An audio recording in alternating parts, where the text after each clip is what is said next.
Ok. Deixa eu aumentar aqui para mim. Nós estamos iniciando então agora o estudo sobre o capítulo 4 do livro de Neemias, e o tema é reedificando os muros de proteção em nossa vida.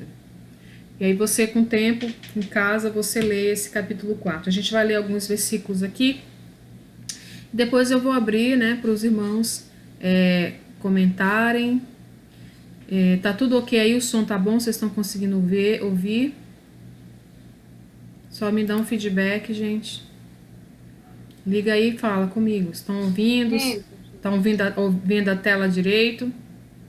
Estamos. Eu tô, pastora, ouvindo, vendo, tudo. Ok. Sim. Ok. Vamos lá, então. Então, primeira coisa, assim, o contexto aqui no livro de Neemias é a cidade de Jerusalém está totalmente destruída, os inimigos invadiram a cidade, inimigos de vários países invadiram a cidade de Jerusalém, e Deus convoca Neemias para reconstruir os muros, e juntamente com Zorobabel reconstruir, né, Esdras, mas especialmente aqui Neemias ele reconstrói os muros, né? Primeira coisa, vamos trazer essa história para o aspecto espiritual da nossa vida, para a questão mesmo da cura interior, do tratamento das feridas, porque essa passagem tem tudo a ver com a nossa situação espiritual. Eu tenho um estudo completo sobre o livro de Neemias, eu já ministrei lá na igreja, e é muito rico, mas eu quero tratar especialmente do capítulo 4, que vai falar dos inimigos, e vai falar dessa questão de nós aprendermos a proteger a nossa vida, a nossa alma de ataques. Primeira coisa, você tem que entender o que é Jerusalém. A palavra Jerusalém significa lugar de paz, né? É o lugar onde Deus escolheu para colocar sua habitação. Jerusalém, o sentido dela é a nossa intimidade com Deus. É uma vida protegida por seus princípios eternos. Então, primeira coisa que você tem que entender para você começar a reconstruir tudo que está destruído na sua vida. Se você está à margem de Jerusalém, o sentido de Jerusalém, tem alguém com o microfone ligado. Vai interferir aí. Deixa eu ver quem que é. Pronto. Rosimara, pronto. Conseguiu. Aí você já sabe. É porque é normal, gente. Primeira vez que você está fazendo uma transmissão remota. E olha que esse programa é o mais simples que tem, tá? Para você mexer nele. Mas o pessoal que já vem participando já tá fera nisso aí já, né? É a segunda vez que eu faço. Então, voltando aqui. Eu vou cortar essa parte do vídeo para me tentar colocar no YouTube, tá bom? Vamos lá. Então, aqui. Entenderam o que é Jerusalém? Jerusalém é a sua vida espiritual. O que acontece na nossa vida? Antes de você conhecer Jesus, você já vinha de muito pecado, muita coisa errada, muita ferida, muita mágoa.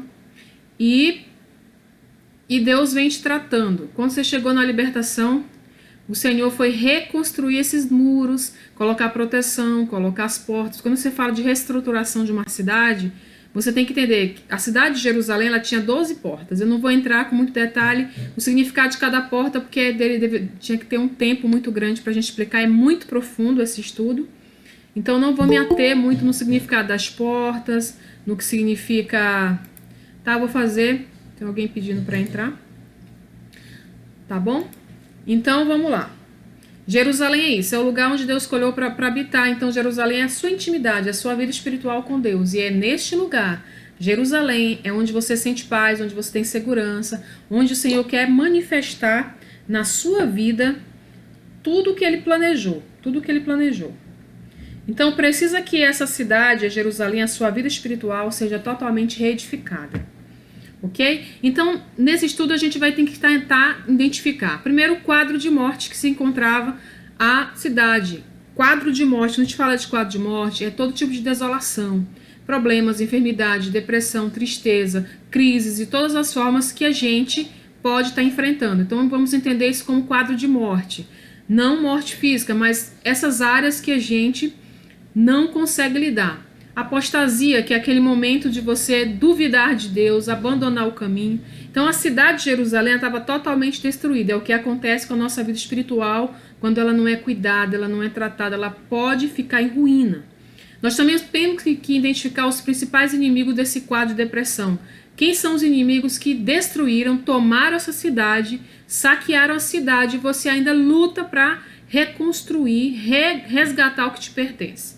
Identificar e saber que esses inimigos quem são os inimigos da restauração e da sua comunhão com Deus. Por isso que esse estudo ele é especial, especializado, que é uma estratégia muito diferenciada de Satanás, diretamente para derrubar e destruir a alma, e principalmente dos que já passaram por libertação. Você tem que descobrir isso, é um ataque diferente, é uma estratégia diferente que Satanás usa, não é um ataque normal, porque você, quando estuda as artimanhas de Satanás, você vai ver que ele não muda muito as estratégias. Mas quando chega aqui, na vida de uma pessoa que está tentando reedificar essa cidade de Jerusalém, os muros, que é a vida espiritual, cidade de Jerusalém, é a tua vida espiritual. É tudo que te pertence, que Deus te deu, que está sendo assolado de alguma forma. E então, quando chega aqui nessa área que a gente entendeu, nós já entendemos o nosso quadro depressivo, o que está errado na nossa vida, o que está fora, o que nós perdemos, as áreas que foram ganhadas, que foram perdidas, as áreas saqueadas, as áreas destruídas. Nós começamos a entender isso através do processo de libertação. Ele começa a usar uma estratégia diferenciada e muito mais, digamos assim, preparada, sutil, porque aqui você tem conhecimento. É diferente de quando você não sabe o que está acontecendo, de onde vem esse ataque. Você acha que tudo é prova e muitas coisas não é. A gente estudou, quem está fazendo o curso sobre maldições hereditárias, você sabe que é uma forma de ataque que não é do inimigo. É algo que vem diretamente de Deus por conta de pecados que está sendo endossado na nossa linhagem que nós estamos sofrendo. É outra forma de prova. E não é o diabo. E ele só se apropria se ele tem legalidade. Por isso que é importante você estudar sobre as maldições hereditárias para tentar destruir essa área e retomar o que te pertence. Por isso é que foi planejado o curso justamente para vocês terem conhecimento. Quando a gente fala de cidade, reedificação de uma cidade, você tem que entender que ela tem muros e portas. Então você tem que entender o que esses muros que aparecem aqui em Neemias. O que significa? Ele vai reconstruir todos o muro de Jerusalém. Trazendo para o sentido da libertação, os muros é a capacidade de ter nossas vidas pastoreadas pelos valores de Deus, por seus princípios, pelos quais conseguimos administrar os nossos relacionamentos de forma sadia e equilibrada. O muro é a nossa proteção. Então, basicamente, o que vai proteger você de não cair de novo, de não voltar para a depressão, de não voltar para aquela zona de ancoramento, de não voltar para a passividade, é você levantar muros. E como se levanta esse muro? Obedecendo os princípios da palavra de Deus. Digamos que a palavra de Deus é os muros. E você vai ter que aprender a edificar esses muros com esses princípios. Por isso que Deus tem um prumo na mão. Quando ele fala de prumo, ele fala de traçar e construir um muro sem erro, um muro reto, um muro sem falhas, um muro sem defeito, porque é a palavra de Deus que vai afunilar os nossos caminhos, ela vai endireitar os nossos passos, ok? E também quando a gente fala de reconstrução, você tem que falar dessa questão da restauração, que são as portas e os portões. Você, além de levantar o muro, você tem que aprender a fazer esse condicionamento. Tem alguém pedindo aqui para entrar? De colocar as portas. O que são as portas? São os relacionamentos. É quem entra e quem sai da sua vida. Fala das entradas da alma. Aqui você vai ter que aprender a colocar portas. Nem todo mundo pode entrar, porque depois que você restaurou a alma, muito comum aqui, quando a pessoa vem de uma vida sexual muito arrebentada, e ela vem com laços e laços de alma iníquos, relações sexuais de forma iníquas, fora do padrão da palavra. Quando eu falo fora do padrão, me refiro a sexo ilícito de todas as formas.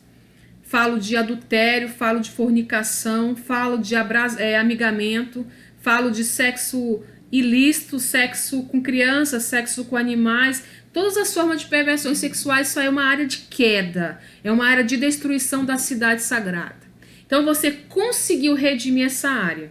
E agora você vai ter que colocar portas nessa área, porque era uma bagunça, todo mundo entrava na tua alma. Por isso esse monte de relacionamentos quebrados. Mantém relação sexual com um, com outro, quebra um relacionamento, faz de novo outro relacionamento e assim a porta está escancarada. Então você também tem que colocar portas e portões nessas áreas que você já tratou. Se você não vigiar, não trancar essas áreas e deixá-la aberta, você vai cair na flacidez moral, que a gente chama da passividade, e você vai ceder. Então as portas e ferrolhos, ou são trancas, é os relacionamentos seguros, é a inteligência emocional, saber dosar a sua intimidade com cada pessoa, saber lidar com os relacionamentos manipuladores e perigosos, com os relacionamentos dissimulados, tá errado aqui a palavra. Por isso você tem que ter trancas. Os portões devem ser destrancados com chaves específicas. Depois que você passa por um processo desse, como vocês têm passado, né, pelo ministério, feito libertação de forma profunda, participar do pós-libertação, que é a reeducação. A gente tem uma parada por conta da pandemia, mas é um trabalho árduo. Quantas e quantas sessões vocês voltaram para tratar dentro da reeducação? Que é isso que a gente tenta ensinar. Você trancar essas áreas que antigamente era de livre acesso do diabo, e principalmente nos relacionamentos, porque você foi ferido demais. Você passou por muitos problemas. Pessoas machucaram a tua alma, destruíram a tua estrutura, te decepcionou, te feriu com palavras, jogaram pragas e entrou na sua vida. Relacionamentos quebrados de todas as formas, né? Relacionamentos destruídos, falta de compreensão, rejeição. E tudo isso, depois que você entende, que você perdoa, desvincula disso, você não pode mais deixar a tua alma aberta. Porque se você não cuidar dessa área, vai entrar de novo infiltração. Vocês estão entendendo até aqui? Queria que vocês falassem aí. Sim, pastora, estou entendendo. Então, é muito específico, é muito profundo esse capítulo 4 de Neemias. Outra coisa que você tem que também colocar, depois de um processo de libertação, é as torres. Aqui é muito importante, aqui é a vigia. Aqui você tem que estar de alerta, é o posicionamento, é a vigilância. Quando você tem uma torre, você vai ter noção de distância, noção de altura, onde você pode ir, até onde você pode entrar. É inadmissível, eu gosto muito dessa área sexual, porque é a área que é mais cotada por Satanás e é a área que mais, principalmente as mulheres, caem. Por quê? Se ela já vem de um histórico de rejeição, onde ela não teve uma figura paterna muito ajustada, nem uma figura materna, ela vem de uma carência excessiva, ela vem já de um complexo de vício emocional, de dependência emocional muito grande, uma mulher depressiva, uma mulher que quer uma família, não conseguiu construir. Então, quando você coloca vigia, principalmente nessa área sexual, cuidado com os predadores, porque o diabo, ele sabe que você já caiu, ele sabe que você é uma pessoa carente nessa área, então ele vai tentar incluir pessoas que não vão contribuir na tua vida. Eles vão te jogar de novo para aquela área onde você vivia caindo e sofrendo. Por isso é importante aqui a questão das torres, porque é o posicionamento. Então, restabelecer a vigilância, a torre significa posicionamento. Não existe vigilância sem posicionamento. É aquela decisão, nem que chova canivete, eu não caio mais nessa área. Quem adulterava não adultera mais, quem fazia coisa errada não faz mais. Então é aquela coisa, eu não vou mais ser uma pessoa dependente, não vou ser mais uma esponja carente, alguém que vive de migalhas emocionais. Eu vou sair disso. Então é a questão das torres, é o posicionamento e a vigilância. Vigilância quando eu digo nos pontos altos e nos pontos baixos, a gente vai falar disso. O que são os pontos altos? As áreas que você já venceu. E os pontos baixos é as áreas que você ainda está tateando, ainda está caindo, ainda está errando, ainda está com a rejeição, ainda está, né, naquela área que você ainda não... E rejeição é difícil.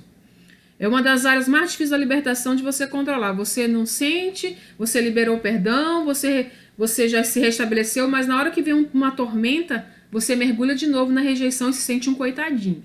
É muito fácil sentir vítima, então a rejeição ela é muito perigosa. Quem já vem de muita rejeição, qualquer tormento começa a chorar, querer morrer, querer sumir, se sentir a pior pessoa do mundo, é mergulhar na rejeição. Isso é a voz gritante da passividade. Ok? Então, vamos conhecer um pouquinho dos inimigos. Esses inimigos que perturbaram Neemias na reconstrução dos muros, eles também nos perturbam. Ainda hoje, esses inimigos que, na época que Neemias tentou reedificar os muros, eles perturbaram, tentaram impedir o trabalho, tentaram impedir que Neemias reconstruísse os muros. Eles são os mesmos que ainda atormentam os nossos muros, a nossa cidade, a nossa vida espiritual. Aparece no versículo 4, logo no início, Sanbalat e Tobias. Quem é Sanbalat e Tobias? Eles eram descendentes dos Amonitas. Quem eram os Amonitas? Descendente de Amon. Quem era Amon? Era descendente de Ló. Filho do incesto, né? Filho de Ló com as filhas. Eles eram netos filhos. Então, o que significa Amon? O que significa essa raça? Prostituição, incesto, destruição familiar, desonra, imoralidade, alcoolismo, todas as formas de vício. É a expressão do abuso, da passividade, da perversão sexual. Quem já não teve um Sanbalat e um Tobias na sua vida? E quem não luta contra Sanbalat e Tobias? Até hoje eu luto contra eles. Porque quando a gente fala de Sanbalat e Tobias, você está falando de todas as formas de abuso, destruição, rejeição, incesto, problema sexual, desonra, imoralidade, formas de vícios. É a expressão do abuso, é a expressão da perversão sexual. Se você já caiu na área sexual, praticou sexo ilícito, você foi dominado por Sanbalat e Tobias. Eu estou trazendo o sentido espiritual dessas pessoas que na época tentaram atrapalhar a reconstrução, a restauração. Então, se você ainda luta contra problemas de destruição familiar, problema de desonra, problema de imoralidade, eu quando falo imoralidade, tudo que te persegue na área sexual, você luta ainda contra Sanbalat e Tobias. É uma prefiguração de espíritos malignos que dominam essa área. Então a gente vai entender Sanbalat e Tobias como destruição familiar. Problemas familiares é mão de Sanbalat e Tobias.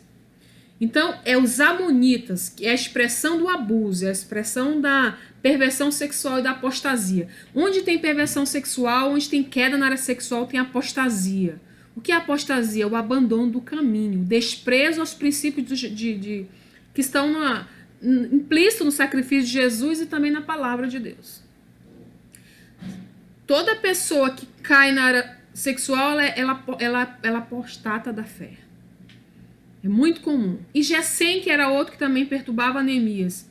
Aqui é o Arábia, descendente de Ismael. Quem é Ismael? Filho mais velho de Abraão. Filho do adultério de Abraão. Até hoje perturba a vida dos israelitas, né? O filho da promessa é quem? Isaac. E o Ismael foi o filho da Agar com Abraão. E Gesem era arábio, descendente de quem? De Ismael. Quem é Ismael? O jumento bravo. Deus disse que ele era o jumento bravo. Por isso que os árabes, eles são muito violentos e você sabe da história. E o que significa isso? Orfandade. Quando você fala Gesem, orfandade e rejeição, juntamente com rebelião, com a feitiçaria. Gesem praticamente está na vida, está enraigado no histórico da nação brasileira. Depois de famílias desfragmentadas, o proibido proibir, que se instalou no Brasil, retirar a censura, né? É proibido censurar, isso foi colocado na nossa Constituição. Então, os filhos sem pais, famílias destruturadas, casamentos ilegítimos, casamentos destruídos, filhos bastardos que são gerados fora da aliança do casamento, é Gesem falando. E se você viveu dentro da rejeição, se sentindo mal, cheio de ferida, porque você não teve um pai ou uma mãe, foi Gesem na sua vida. Esse inimigo entrou na sua vida e destruiu o que era seu. Entenderam? Então, quem não luta ainda hoje contra Sanbalat, Tobias e Gesem? Então, quando você fala Gessém aqui que aparece em Neemias, você vai entender rejeição, rebelião e orfandade. Quando eu falo de orfandade, eu estou falando de pais vivos que não são presentes, que não cumpriram o seu papel de pai, que não transmitiram a ideia e a imagem de Deus. E você deve ter errado muito nisso. Antes de conhecer a palavra de Deus, você não conseguiu transmitir quem é Deus para o teu filho. Então corre para que você tire o Gessém da tua linhagem. E toda vez que você mergulha na rejeição, você está dando lugar para Gessém entrar na tua vida, na tua cidade e destruir. E saquear a tua cidade. Ok? Então é o seguinte, até que esses muros sejam levantados, você tem que criar essa proteção.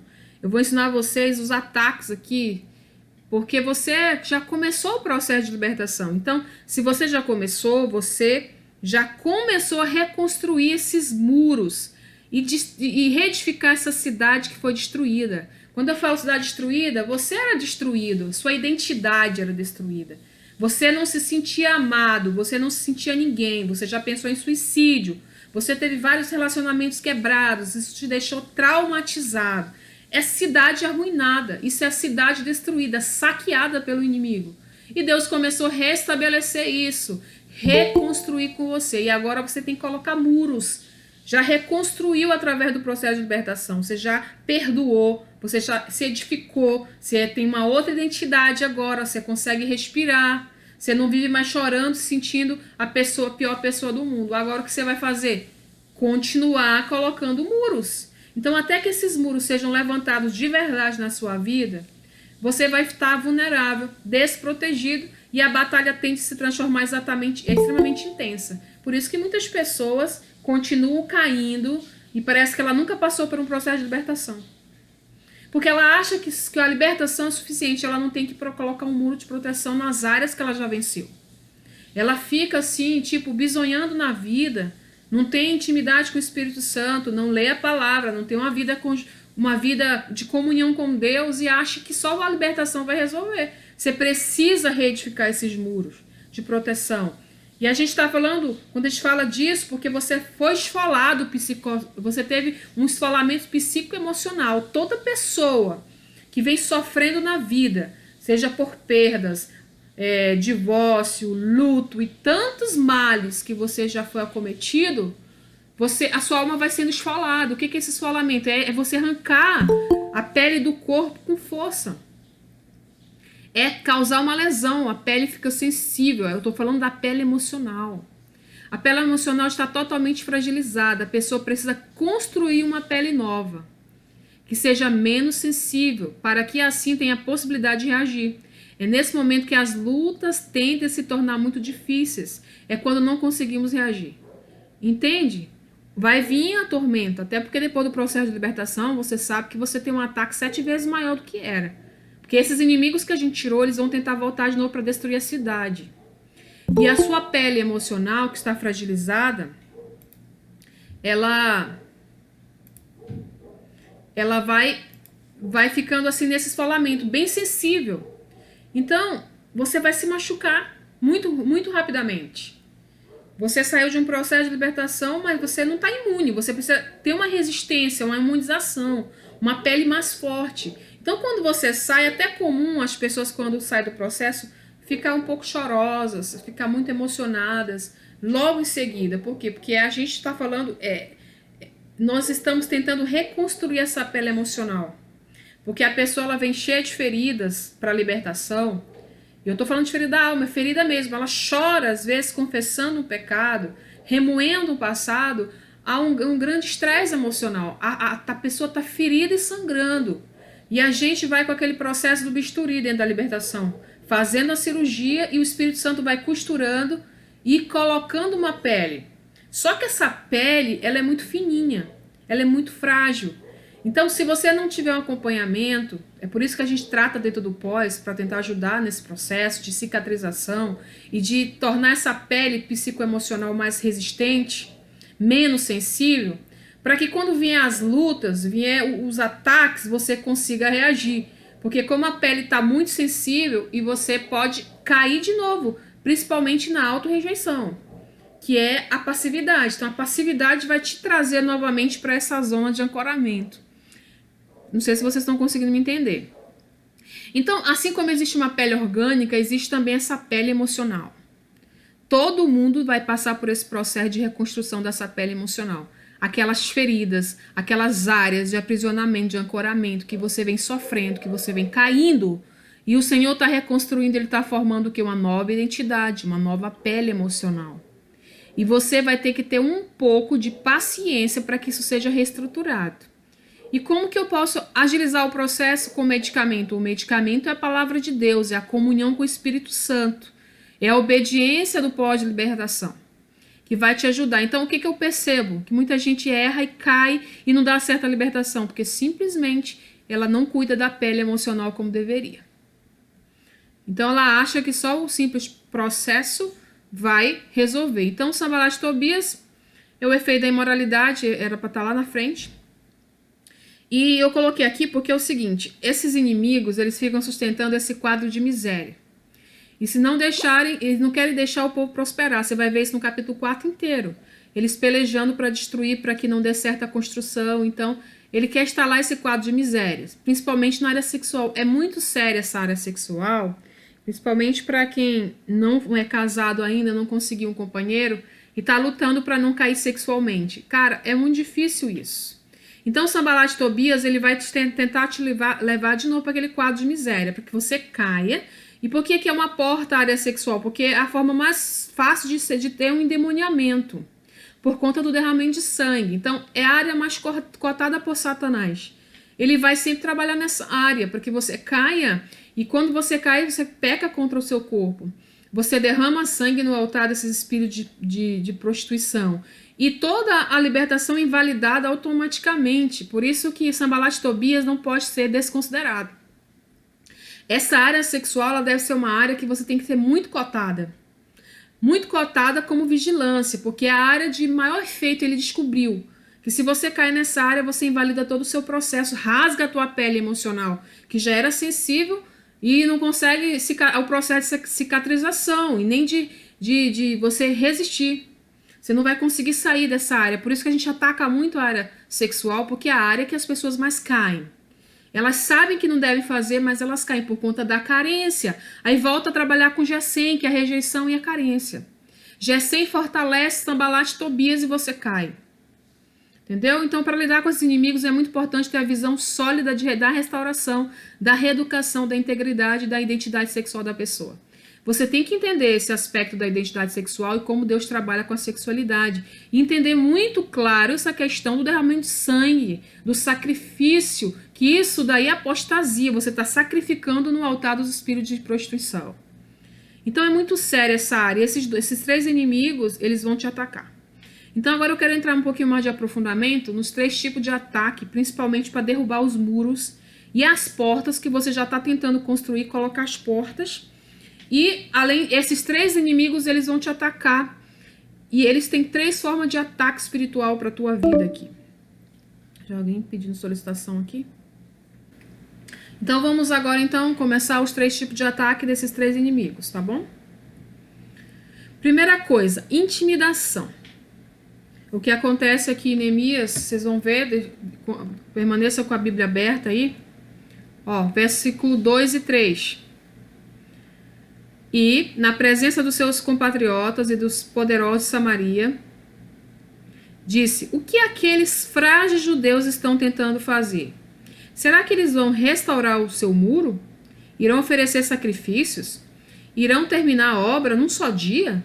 Deboche, deboche. Será que vão conseguir ressuscitar as pedras de construção daqueles montes de entulho e de pedras queimadas? Terceiro, Tobias, o amonita, que estava do seu lado, completou: pois que construam, basta que uma raposa suba lá, para que esse muro de pedras desabe. A intimidação do primeiro ataque é te desmoralizar. Os inimigos começam a ridicularizar o processo. Essa intimidação na vida de muitas pessoas pode funcionar eficazmente.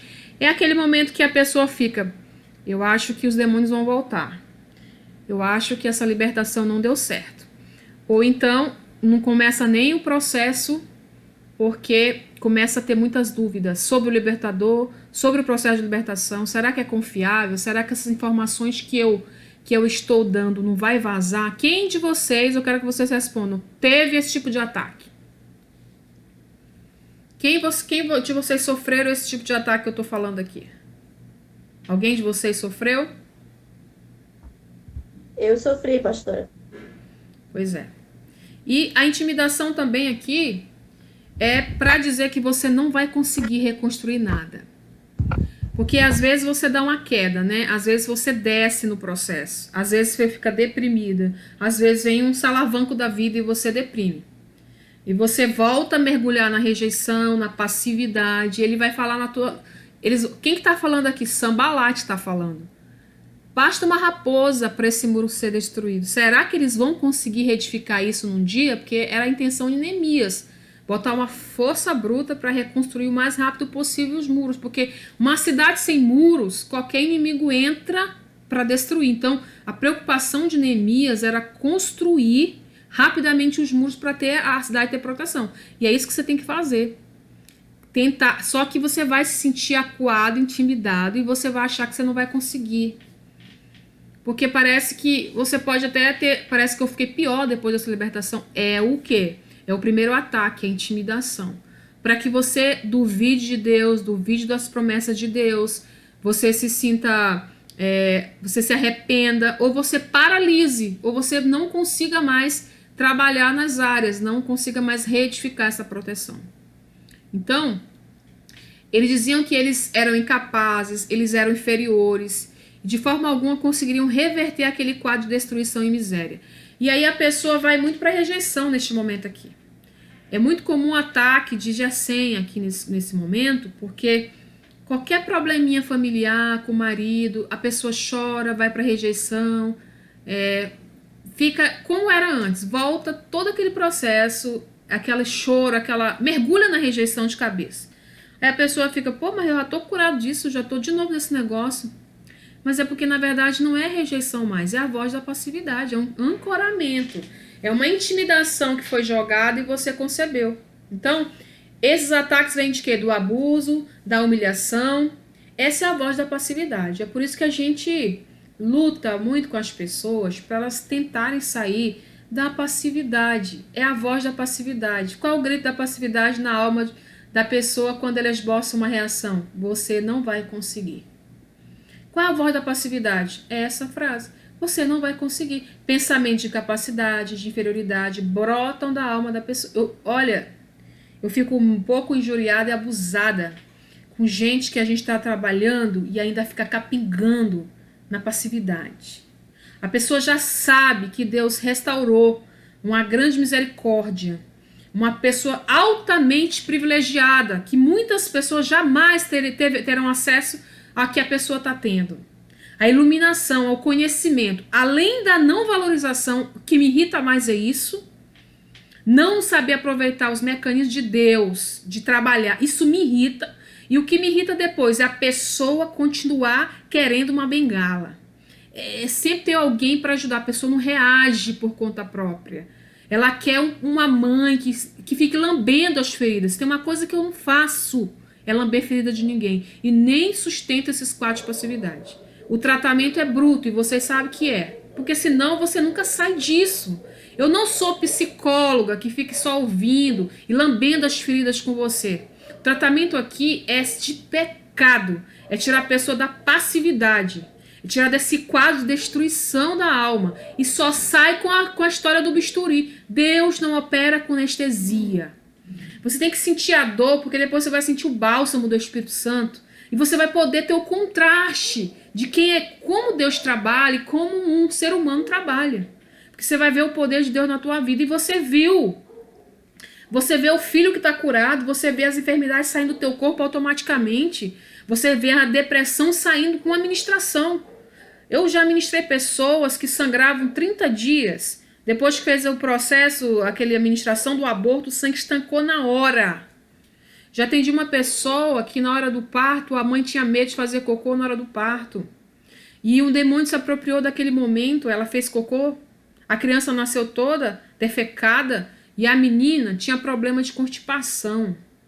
A vida toda ia cortar uma parte do intestino. Quando a gente descobriu essa zona de ancoramento, ela liberou perdão para a mãe, o intestino foi liberado imediatamente. Ela teve uma diarreia que, sabe como que a pessoa não consegue defecar? Por dias. Depois daquela oração, a pessoa defecou, que quase se acaba. Liberou, entende? É um aprisionamento espiritual e a pessoa ia cortar parte do intestino. E é isso que eu digo, é o poder de Deus agindo latentemente. Eu já vi coisas, gente, milagres acontecer. Uma mulher que ela tinha um tumor na cabeça, ela tinha que drenar sangue, um tumor que ficava não chegava no cérebro, mas ficava entre o couro cabeludo, e ela tinha que drenar esse tumor de sangue. Quando eu fui fazer uma libertação, eu descobri que ela tinha oferecido a cabeça num terreiro de macumba para uma identidade tal, que eu nem me lembro mais o nome da entidade. Quando ela confessou isso, quando eu tirei a cabeça dela, da macumba, da mão daquele demônio, e ela chorou e caiu. Aquele tumor, aquele coágulo, foi estancado automaticamente. E ela foi curada instantaneamente. Eu tenho um testemunho para dar do poder de Deus, do poder da libertação. Aí a pessoa ainda vai abrir a minha boca para mim dizer que é uma coitadinha, que não consegue vencer. Deus está fazendo milagres por conta de uma intervenção, por conta de uma confissão de pecado. Deus está agindo. Então eu não aceito a voz da passividade. Você tem que lutar contra isso, porque isso te deixa paralisado. É Gesem dizendo que você não presta, que você nunca vai mudar, que a tua vida sempre vai ser isso. E se você der conta disso, você vai ficar igual esse boneco, uma marionete na mão de Gesem. Lembrando que Gesem aqui é a figura de um demônio, que paralisa a pessoa.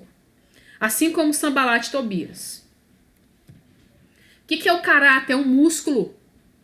Então você tem que desenvolver um caráter sólido. Flacidez moral é a passividade. O que é flacidez moral, pastora? É a pessoa ceder facilmente aos ataques do inimigo, cair na prostituição, aí não consegue resistir, eu não posso falar palavrão, já sei que isso é problema, aí tá falando palavrão. Não pode se irritar, não pode ter um momento desagradável que solta um palavrão. Não pode ver um cara que vai lá, o cara deu uma florzinha que ele pegou lá do meio da rua, já tá caindo na mão do cara. Que isso? É carência? O que é isso? Mas você já passou por um processo de libertação, não tem mais carência. Você sabe só o trajeto da carência, mas a carência não está mais instalada em ti. O problema é isso, é a passividade, é a flacidez moral. A pessoa que tem... o caráter é um músculo, você tem que exercitar. E como é que você fortalece? Aprendendo os princípios da palavra de Deus e executando esses princípios. É por isso que eu falo, você tem que ler a palavra, você tem que ter uma comunhão com Deus.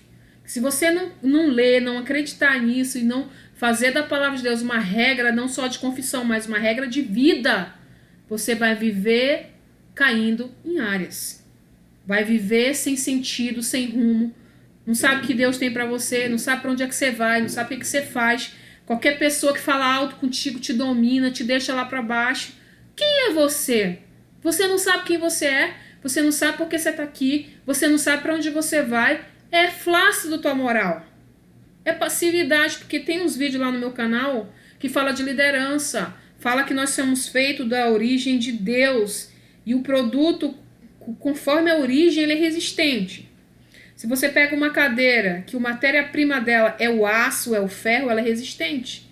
Muito mais resistente do que uma cadeira que é feita de madeira ou de MDF. E de qual matéria-prima que nós somos feitas? Não é de Deus? Quando Deus quis criar o homem, ele olhou para ele mesmo. Então nós vemos que nós estamos vindo de quem? Qual é a nossa origem, nosso destino? O próprio Deus. Então, quem que é coitadinho aqui nessa história? Ah, mas o homem pecou, mas Deus se fez carne para morrer por você e para te resgatar para ele de novo. Então não tem desculpa. É o que eu sempre digo, não existe vítima no reino de Deus, porque o sacrifício de Jesus anula todas as tuas pretensões. Você tem que parar de ficar nessa passividade. Desenvolver esse músculo do caráter. Quando o caráter está flácido, qualquer pressão você vai ceder, você vai sucumbir, você não sabe resistir um momento de dor, você quer se matar por qualquer coisa, você quer sucumbir por qualquer coisa, quer sair da igreja, quer desistir, qualquer problema te abala e qualquer coisa te abala. É flacidez moral, é a voz da passividade. A gente está falando de Sanbalat, Tobit e Gesem. Ok? Como a gente vai lidar com essa intimidação? Transferindo o problema para Deus. Veja o que Neemias fez no versículo 4 e 5. Ó. Ouve-nos, ó Deus, pois estamos sendo desprezados. Faz cair sobre eles a zombaria, e sejam eles levados prisioneiros como os despojos para outra terra. Ainda mandou uma maldição aqui. O 5. Não perdoe os seus pecados, nem apague as suas maldades, pois provocaram a tua ira diante dos teus construtores. Uma pessoa segura. Nós somos teus construtores, nós estamos retificando o que o Senhor está pedindo, nós estamos obedecendo a tua palavra, nós estamos confessando o pecado, nós estamos nos reerguendo, fazendo conforme o Senhor diz, que nós temos que redimir os nossos pecados. Aí tem um inimigo aqui que está tentando destruir. O que a gente faz? Senhor, destrói, manda para longe, não perdoa os pecados, destrói. É isso que você tem que fazer. É a graça de Jesus, é o que ele faz por nós e em nós. Por isso que você tem que entregar para ele. Coloque Jesus na frente da intimidação. Quando eu falo intimidação, aqui eu estou falando de qualquer coisa. Pessoas e demônios. Pessoas e demônios. Gente que te afronta, que te põe para baixo. Estou falando de pessoas e demônios. Gente que quer atrapalhar a tua vida, que quer atrapalhar o teu processo, a tua reconstrução. Está atrapalhando o que Deus está fazendo e você não pode se intimidar. Você vai transferir esse problema para Deus. Transforme as suas preocupações em oração até que você ouça a voz de Deus. A incredulidade tem a ver com como você lida com as pressões. E eu sempre digo, não é a pressão o problema, é como você lida com essa pressão. Então você vai ter que transformar essas preocupações, essas coisas que você não tem que ter mais. Essas angústias, esses sofrimentos, que é um ciclo de vício. Tem pessoas que elas estão dentro de um vício, que elas acham que vão conseguir resolver o mundo e o problema da família inteira. E a gente fala, gente, cada um que tem que cuidar da sua vida. Às vezes a gente tem que ajudar. Você não tem que pegar a carga que não é sua. Já basta as cargas que você tem. As mazelas da sua vida que você está tentando reconstruir com muita luta com o Espírito Santo. Vai pegar o que? Às vezes você não tem nem estrutura para ajudar o outro. Aí você entra dentro de um ciclo vicioso de tormento. Né? Um turbilhão. E a pessoa ainda vai chegar para você e dizer que você não ajuda, que você né? Não é isso que as pessoas... Então, assim, você tem que sair disso. Você tem que jogar isso na mão de Deus e descansar. E eu tô falando de pessoas, relacionamentos, mas é qualquer problema, um desemprego, um problema financeiro, alguma coisa. Isso você não pode se abalar, gente, porque nós temos um Deus, o quê? Todo-Poderoso. É importante nós termos em mente esse discernimento que nós somos o canteiro de obras. Nós somos o campo de batalha. A coisa está acontecendo em tempo real dentro de nós. Deus não está construindo fora. Ele está em obra, é a obra dentro de você. O reino de Deus não vem com a aparência exterior, mas está dentro de nós. Ah, mas eu não quero sofrer pressão, eu não quero passar pela prova. Você é um canteiro de obras de Deus. Você está em construção, você tem que parar de reclamar e permitir o tratamento de Deus, porque você vai se tornar uma pessoa mais resistente, mais sólida. Já viu um saquinho de chá? Como é que você extrai o aroma de um saquinho de chá? É com água quente. Você consegue sentir o sabor do que está dentro do saquinho de chá quando você coloca no turbilhão, na água quente. Aí ele mostra o verdadeiro aroma, a delícia que tem dentro. E assim a nossa vida. Você acha que a gente está sendo forjado? É no fogo. O Espírito Santo é fogo e é fogo consumidor. E ele fala que ele vai tratar primeiro dentro de casa. Então, é aquela coisa, aceitar a correção de Deus, não fugir dessa correção. Deixar Deus trabalhar. Deixar Deus te envolver. Até onde você fala assim, eu quero que o Espírito Santo me convença. Eu sempre pergunto para as pessoas, mas até onde você quer que ele te convença? A gente fala que quer que o Espírito Santo transforme a gente, mas tu não deixa ele penetrar. Até onde você quer que ele te convença das coisas? Até onde você quer que realmente haja essa reconstrução? Se você não permite, sempre vai ter mazela. Vencer a intimidação é literalmente meio caminho andado, é meio muro levantado. Se você vence a intimidação, você levantou metade do muro. Versículo 6. Nesse meio tempo, fomos reconstruindo o muro, até que em toda a sua extensão chegamos à metade da sua altura, pois o povo estava totalmente dedicado ao trabalho. É aquela dedicação, não parar. Eu sei, é aquela coisa que você tem que pensar. Eu não estou ainda do jeito que eu queria, mas eu também não sou mais do jeito que eu era. né? É saber vivenciar os processos de Deus. Eu ainda não tô como Deus quer, mas também não sou mais aquilo. É você nunca retroceder, nunca voltar, mas ter isso em mente. Tá, não tô perfeito, sou uma pessoa que falho, de vez em quando eu tô errando com Deus, mas eu não sou mais aquela pessoa. E contar a vitória, isso já é meio caminho do muro reconstruído. Segundo ataque, ataque frontal. Isso aqui é mais forte. O principal objetivo do inimigo com esse ataque é parar a obra, é desviar você do processo de reconstrução, restauração. 7 e 8. Quando, porém, Sambalat e Tobias, os árabes, os amonitas e os homens de Asdod souberam que os reparos do muro de Jerusalém tinham avançado e que as brechas estavam sendo fechadas, ficaram furiosos. 8. Todos juntos planejaram atacar Jerusalém e causar confusão. Olha só, quando eles perceberam que a pessoa não desistiu, que o muro está sendo reedificado, as brechas estão sendo fechadas, eles ficaram o quê? Furiosos. E o inimigo está furioso, porque você está se transformando, porque você está mudando. Ataques vão surgir de forma repentina na sua vida. Pode esperar. É o ataque frontal.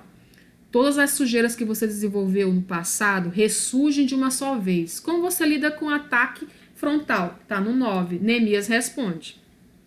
Mas nós oramos ao nosso Deus e colocamos guardas de dia e de noite para proteger-nos dele. O que você tem que fazer? Orar e colocar guardas. Aqui entra a torre. Vigiar. Perceber, ficar atento quando o inimigo está atacando você. Provérbios 24, 10 diz, se te mostrares frouxo, fraco, no dia da angústia, tua força será pequena. Na versão NVI, que é mais clara, se você vacila no dia da dificuldade, como será limitada a sua força? Aqui a dificuldade se levanta os levantes, enfermidade, discussões familiares, rompimentos amorosos, tudo que você pensar, perseguições de todas as formas, é o ataque frontal. Principalmente você que está passando por um processo de libertação e você, poxa vida, eu já venci essa área, meu Deus, por que está acontecendo de novo? Eu pensei que essa oração tinha dado certo, eu redimi, e você às vezes fica sem entender, meu Deus, mas já confessei tanta coisa, o que está acontecendo? É maldição? Não é. É o ataque frontal, ele não está satisfeito. Espere no Senhor, seja forte, tenha coragem, espere o Senhor, ele está reconstruindo com você. É a fase de intensa batalha. Na restauração, aqui é o momento onde você vai ter que reinventar suas forças. Sabe aqueles problemas que vêm como um turbilhão? É gente que morre, é gente que está doente, é confusão na família. Eu não sei se vocês já viveram isso, eu já passei isso inúmeras vezes na minha vida. É uma reviravolta, gente, que você não sabe. Quando você pensa que está livre de uma coisa, levanta-se outra.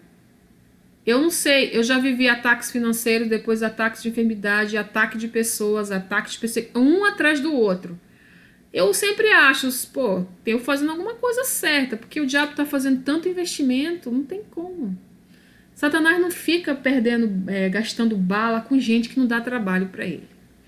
Gente que vive pecando, gente que não obedece. Para que ele vai fazer? Ele já está vencida. Mas uma pessoa que está resistindo, está com a palavra, está edificando, está ajudando, está orando, se levanta, jejua, vai pregar, prega para os outros, luta com Deus, chora, volta. Ele começa a perceber, peraí, essa pessoa vai me dar trabalho, está atrapalhando o meu serviço. Ele vai fazer isso, vai levantar, então você vai ter que resistir.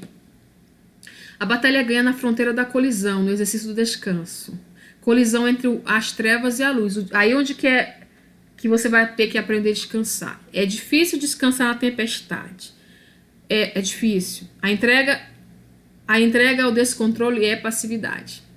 Se você se descontrolar nesse momento, você se entrega. A passividade é uma porta aberta do inferno. Então, se você se descontrola, onde há descontrole, a jurisdição de Satanás. Ele tem controle. Se você descontrola no temperamento, se você descontrola na falta de fé, se você se descontrola em alguma coisa, se você se desespera, é passividade. A passividade te dá lugar ao diabo, é jurisdição no diabo. Então o descanso é o oposto da passividade. É você estar colidindo com as trevas e estar dizendo assim, se Deus é por nós, quem será contra nós? Elevo meus olhos para os montes, de onde vem meu socorro? Meu socorro vem do Senhor que fez os céus e a terra. Então, entendendo o que eu estou falando? É você lá no cemitério enterrando uma pessoa que você ama, você seguindo em frente e agradecendo a Deus. Não é fácil esse exercício. Quando eu falo descanso, não é fácil. Você tem que estar num alto nível aqui de entendimento da palavra de Deus. Então, nós temos que vigiar. Versículo 9 e 10, ele fala, né? Vamos ver o 10. Enquanto isso, o povo de Judá começou a dizer: os trabalhadores já não têm mais força e ainda há muito entulho. Por nós mesmos não conseguiremos reconstruir o muro. Então, eles começaram assim a pensar: será que eu vou aguentar? Mas Neemias está falando: bota vigia. Trabalha, um lado você trabalha com uma enxada, e outro lado você usa a espada. Você tem que discernir o dia da angústia. O dia da angústia vai chegar.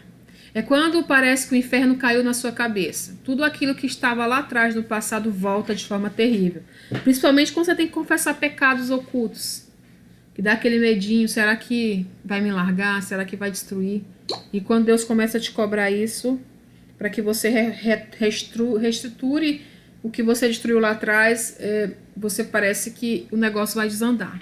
Mas Deus só trabalha com a verdade. Se tem uma forma de Deus trabalhar em alguma coisa, é através da verdade. Porque ele diz: eu sou a verdade, sou o caminho. E é a verdade que liberta. E ele só trabalha com a verdade. A chave é vencer o esgotamento. O processo de restauração atinge um ponto onde você está sendo instigado, onde você não aguenta mais. É o dia da angústia. É apenas um momento. É como se fosse uma prova. Isso vai passar. Todo o processo de restauração vai ter o dia da angústia. Se prepare, porque você vai ter esse dia. E o que você vai fazer? E a gente tem trabalhado bastante, né? Qual é o lado positivo do lado negativo da vida? Eu tenho ensinado vocês que o lado negativo tem muita produtividade. Eu tenho preparado vocês para o luto, para a desgraça, para a pobreza. E eu tenho preparado vários estudos, eu faço nesse sentido, porque as pessoas não querem saber disso. Elas só querem o bem bom. E quando chega o dia da angústia, elas não conseguem lidar. Elas enlouquecem, caem na depressão, querem se matar porque não sabem trabalhar com o dia da angústia. E eu já disse para vocês, Deus teve um filho sem pecado, mas Deus não teve nenhum filho que nunca tenha sofrido. Se alguém que sofreu e foi aperfeiçoado no sofrimento, chama-se Jesus Cristo. Entendeu? Jesus Cristo sofreu bastante, então por que você não vai sofrer? Todos estão me ouvindo ainda? Estão calados aí. Amém, estamos ouvindo sim. Quando o dia da angústia chega, é sinal que a coisa está rompendo. Eu sempre falo, é positivo. Sempre você vai ser levantado a um patamar maior. Se Deus te tirar um cargo, Deus vai te colocar num lugar maior. Se Deus te tirar... Deus tirou a liberdade de José para tornar ele governador, um líder com liberdade. Não foi? Sempre quando Deus tira alguma coisa, ele te dá uma coisa melhor. Não é? Deus jogou Daniel na cova dos leões para que o rei se convertesse. Ele se tornasse um dos maiores sábios da região. Então, quando você vê Deus tirando, ele vai te dar coisas maiores. O povo do Egito reclamava porque eles tinham saudade dos repolhos lá do Egito. Deus tirou os repolhos e as verduras e deu carne e deu maná para eles. Entendeu? Deus tirou Moisés dos braços da mãe e obrigou o perseguidor de Moisés a criar ele, para tornar Moisés o grande líder de Israel. Então, sempre quando Deus está tirando alguma coisa, ele está te colocando em coisas maiores. Então, significa que você está rompendo de alguma forma. Eu perdi o amigo, eu perdi meu cargo na igreja, eu perdi isso aqui, eu perdi a confiança. Perdeu nada. Quando você entrega as coisas para Deus e você entende, Deus tirou isso para meu bem, todas as coisas contribuem. É porque ele sempre vai te colocar num patamar maior. Ele sempre, quando ele te tira, é para te dar mais. Você pode ver isso na Bíblia inteira. Na Bíblia inteira. Os exemplos que eu citei só são alguns exemplos. Né? Então, é assim que Deus trabalha. Isso vai trazer um efeito contrário ao que o inimigo queria. Vai acabar ocasionando um encorajamento muito maior. Você vai ter que aprender a trabalhar com o dia da angústia, ok? Você já ouviu falar na prensa do azeite? Vou rapidinho porque eu acho importante isso. Quando isso aqui é um modelo antigo de moedor de azeite, das azeitonas, isso o povo de Israel usava. Então, a prensa do azeite, ela tem 4 rodas, 3 rodas de cimento e o caroço da azeitona, ele é prensado 3 vezes para extrair o azeite. Então, é muito prensado e você vai passar pela prensa do azeite. E quando você prensa o azeite, é só na prensa, sufocamento, que ele vai conseguir extrair as coisas assim maravilhosas. São 4 tipos de azeite que você consegue tirar dessa prensa. Representa recursos necessários para nós realizarmos a obra do Senhor. O primeiro azeite é o óleo de unção. Quando você está limpo, purificado, e você passa por um processo de libertação onde você é purificado, a primeira coisa que você vai sentir é o Espírito Santo encher a tua vida. Simboliza essa capacitação de que você vai realizar a melhor obra do Senhor. É um revestimento para que você suporte a luta, para você dar testemunho do Senhor e prepare para o arrebatamento da igreja. Depois ele vai te imprensar mais um pouco, porque ele quer tirar alimento de você. Quer que você seja uma pessoa que leve alguma coisa para alguém, que faça a obra. Você foi dado, você tem que ajudar. Né? Uma ovelha saudável, ela tem que dar cria. Esse azeite que se extrai, que serve de alimento, ele servia de alimento para o povo. Simboliza que o Senhor é o pão da vida, que ele desceu do céu. E ele é o único que vai te alimentar e te satisfazer, o único que vai te conceder a vida eterna. E você também, através desse entendimento, você vai alimentar os que estão famintos. É os teus dons liberados aqui. Aí você tem o terceiro azeite, que é a iluminação, que simboliza Jesus que te guia nas trevas. Ele é a luz do mundo, ele vai dar a direção segura, que vai te levar à eternidade. Ele vai enxergar, você vai poder enxergar o caminho e vai ter essa proteção de Deus. A iluminação é do Espírito Santo, você vai conquistar ela na leitura da palavra. Você vai endireitar teus passos. O quarto azeite é o sabão, é a limpeza, sempre você vai ter que se banhar. Simboliza a purificação e a santificação. O sabão também se extraía da prensa do azeite, o poder do sangue de Jesus que nos purifica de todo pecado e nos traz comunhão com ele. Então, você precisa sempre se limpar, pedir perdão e interceder. O azeite era conservado em talhas de barro, mostrando que nós somos o barro, que todos os benefícios do sacrifício de Jesus nos proporcionou, que nós devemos conservar esse tesouro na nossa vida. Somos pó, somos necessitados e dependemos do Senhor para a realização da sua obra. Então, você vai ser prensado como a oliveira, como a azeitona, e Deus vai extrair esses 4 azeites de você. O óleo de unção, o azeite que traz alimento, o azeite que ilumina, que traz a luz e o sabão. Não pense que você não vai passar por isso. Vigilância total era o que Neemias falava, é o que você tem que fazer. Ele trabalhava com uma ferramenta na mão e uma arma na outra. É isso que você tem que fazer. Continuar trabalhando, reedificando o seu muro e vigiando. Como você vai conseguir vigiar? É a espada do Espírito. Está lá em Efésios. As ferramentas que Deus... Da Bíblia você vai encontrar o manual. Terceiro ataque, infiltração. Esse ataque aqui é mais sutil. Olha o versículo 11. Está terminando. Os nossos inimigos diziam: antes que descubram qualquer coisa ou nos vejam, estaremos bem ali no meio deles. Vamos matá-los e acabar com o trabalho deles. Antes que eles nos vejam. Presta bem atenção às expressões. Esses ataques são mais sutis. Para lidar com essa... Aqui é aquela coisa dos pontos altos que você acha que já está bem. Para lidar com a infiltração tem que ter muita vigilância. Você tem que colocar à sua frente mecanismo de advertência. É a prevenção. Por que eu vou ficar num carro? Por que um homem fica dando carona para uma mulher solteira, ele sendo casado? Você vai cair, meu irmão. Mecanismo de advertência. Porque se eu acho aquela criatura bonita, por que eu fico horas e horas conversando com ele, gente? Cuidado. Só estou dando um exemplo. Nada saberão, eles disseram, nada saberão, ataque surpresa. Quando você está ligado em Deus, ele começa a expor seus inimigos. Por isso que é importante essa conexão com Deus. O que aconteceu com Neemias? Os judeus avisaram sobre os inimigos. Olha só o que Deus fez aqui, ó, no 12. Ele não sabia que ia ter um ataque surpresa. Os judeus que moravam perto deles 10 vezes nos preveniram. Para onde quer que vocês se virem, saibam que seremos atacados de todos os lados. Os judeus começaram a falar, olha, eles começaram a avisar, Deus vai começar a te mostrar, isso aí não está certo. São os mecanismos de alerta. O Espírito Santo está te incomodando. Para de fazer isso. Você vai cair e você não está ouvindo. Cuidado com a cegueira espiritual, sabe? Por isso que é importante essa conexão com Deus. Você tem um relacionamento sério com Deus, porque Ele vai te avisar. Esses ataques surpresa, geralmente a gente não. É muito difícil você identificar. É sutil, o Satanás ele tá ficando sofisticado. Aí a gente vai ver os lugares baixos. Os lugares baixos, os lugares altos são geralmente os ataques surpresas.